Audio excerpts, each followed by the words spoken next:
anda mencari helmet yang double visor murah, mungkin lah ni trend orang pakai double visor sebab senang, tak payah pakai spek, tak payah pakai kira malam, boleh pakai clear. Kalau gelap apa terang sangat silau siang, boleh pakai double visor ni, hitam gelap, malam pakai yang clear.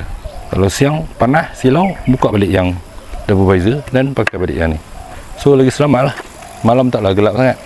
Apa yang ada kat helmet ni, double visor, clear visor, lepas tu tengok dia punya internal, dalaman dia baldu lawa kan kalau merah makngah. Lepas tu dia pakai quick release punya buckle yang adjustable lah. Nak pasang dia senang je, bila kita pakai prap buka. Dia tak ada apa-apa yang special sangat pun, cuma kalau untuk double visor kadang aku dah pakai macam brand-brand macam KYT, GV kan, dia ada button untuk turun dia punya visor dalam ni, tapi ni tak payah, ni yang tarik macam ni je. Okey, tarik tu simpan pun gitu je. Tu mungkin sebab harga dia murah. Yang tu je kot. Boleh tengok kapit kuning ke.